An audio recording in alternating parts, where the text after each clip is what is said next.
pourquoi est-ce qu'on installe des ruches chez Sileps? D'abord, c'est un peu l'opportunité avec Lantana, puisque Lantana, donc, c'est un groupement de paysagistes, c'est le co-sponsor dans le projet avec Louis.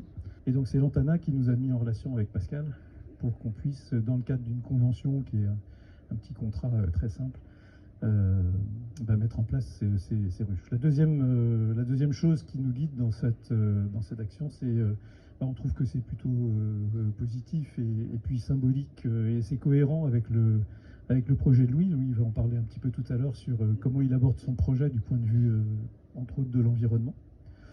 Et puis c'est aussi très cohérent avec l'engagement du groupe en matière de protection de l'environnement et de décarbonation, parce que c'est un sujet très important pour le groupe.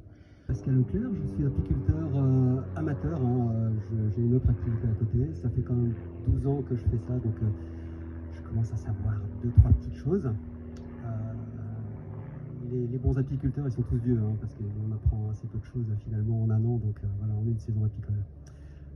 Moi je voudrais remercier Fives et Sileps pour leur accueil, pour m'apporter ce terrain. C'est toujours intéressant d'avoir un terrain en plus. Et puis Lantana aussi, merci beaucoup, parce que je crois qu'on a la même approche en fait. Moi mon intérêt dans l'apiculture, c'est pas du tout de faire du miel. C'est agréable, c'est assez magique. Quand on récolte le miel, c'est assez magique. On en met plein les doigts et puis on se lèche les doigts et c'est agréable. Et surtout ça sort directement, c'est un produit qu'on peut utiliser directement sans transformation, sans rien. Mais en même temps, je pense que l'apiculture et les abeilles, c'est un vecteur très intéressant pour parler d'environnement et pour parler de tout ce qui va nous toucher aujourd'hui et tout ce qui nous touche finalement. Parce que on se rend compte très rapidement que jusqu'à présent, on a beaucoup mis l'être humain au milieu de la nature et beaucoup vouloir la transformer et la modeler à ce qui nous intéresse de faire avec. Voilà. Mais le problème, c'est que ça ne fonctionne pas vraiment. Et en faisant ça, je pense qu'on est très destructeur et qu'il faut nous remettre un petit peu dans une place qui est plus finalement une chaîne. On fait partie d'une chaîne, on est un maillon d'une chaîne et il faut qu'on en prenne conscience, il faut qu'on change pas mal de choses dans notre approche finalement mentale.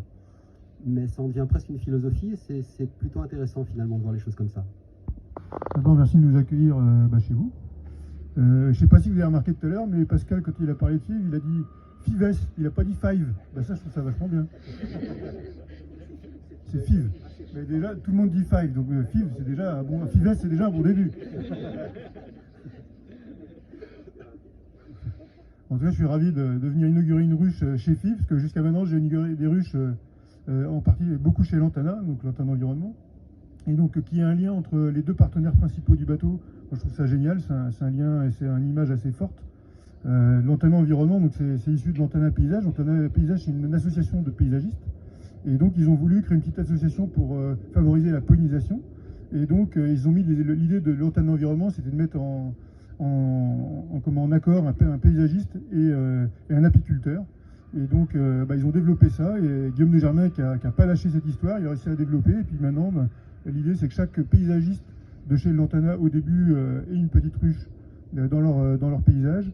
Et puis, de plus en plus, ça va se développer auprès de d'autres entreprises. Et FIV, en fait, c'est peut-être la première entreprise qu'ils arrivent à avoir autrement que du réseau FIV. Donc, c'est super. Moi, je trouve ça, c'est une image qui est géniale, assez forte.